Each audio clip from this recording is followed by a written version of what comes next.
林婉儿的骨子里是一个性格孤僻中又带着几分冷傲的女孩。她不喜欢人际交流，喜欢一个人宅在家中看书品茶、写字画画以及焚香算卦。秋英山这套宅邸确实让她惊喜不已，想起连日奔波，她只想在这好好休息一段时间，重新找回自己那种慢悠悠的生活节奏。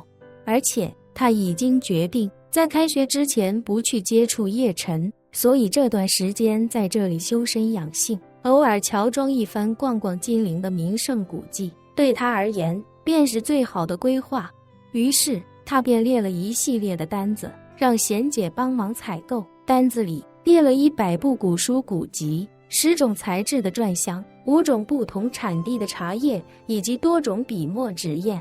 贤姐拿到单子，有些疑惑地问她：“林小姐，其他都能看明白，只是这100部古书古籍，你有什么要求吗？比如书名、作者之类的？”“没有。”林婉儿微微笑道，“你就去金陵古董文玩的市场上找些真正的古书就行了，不管是什么书，只要是古书，只要还能看，都可以买下来。至于钱，直接让你们家先生出就可以。”贤姐暗暗吃惊，这年头看实体书的人都已经不多见了，怎么会有人专门喜欢看古书？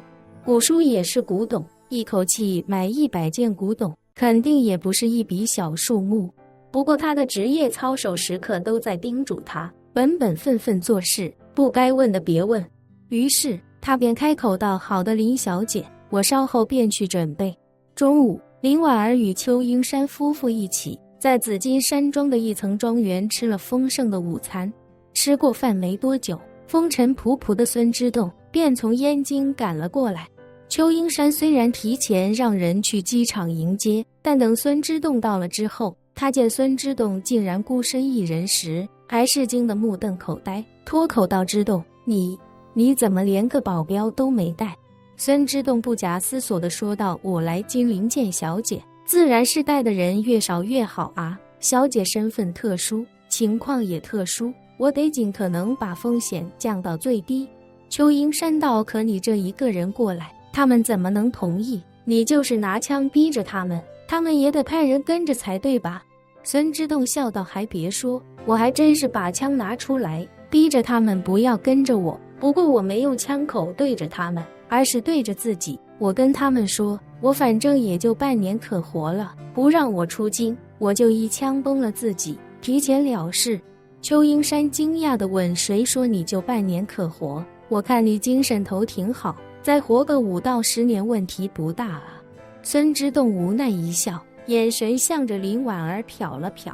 邱英山顿时恍悟，连忙问林婉儿：“小姐，这是您算出来的？”“是。”林婉儿点了点头，开口道：“不过也并非如此绝对，一切还有转机。”邱英山忙问：“小姐，您说的转机是？”林婉儿淡然道：“具体我也不清楚，不过只要老孙留在金陵，就有机会找到这个转机。”说着，林婉儿又道：“此次来金陵，对我来说也是个千载难逢的机会，能不能报杀父之仇，就看这一次了。若是这次不成功，将来恐怕就没有机会了。”邱英山微微一怔，开口问道：“小姐，你有铲除破清会的办法了？”“我没有。”林婉儿摇了摇头，旋即又道：“但有一个人有。”说罢，林婉儿也没卖关子，对邱英山以及邱英山的太太说道：“我这次来金陵，是为了找一个名叫叶晨的男人，他在北欧救了我的命。”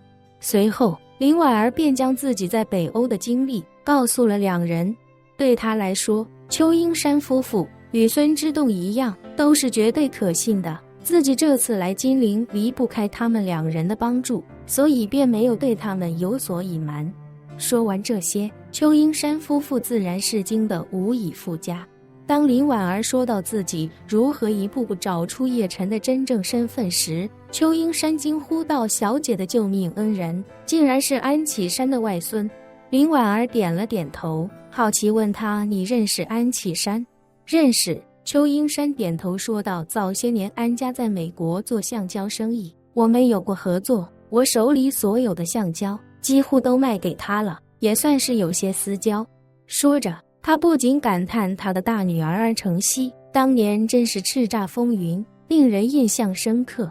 林婉儿笑道：“你认识安家，老孙认识叶家，我又是被叶晨所救，看来我们与这个叶晨都有些渊源。”一旁的孙之栋连忙问道：“小姐，您还没说，您到底是怎么在这么短的时间内就找到叶晨的？这也太不可思议了吧！”邱英山也愣了，惊呼道：“小姐，您找到叶晨了？什么时候的事儿？我们不是才刚到吗？”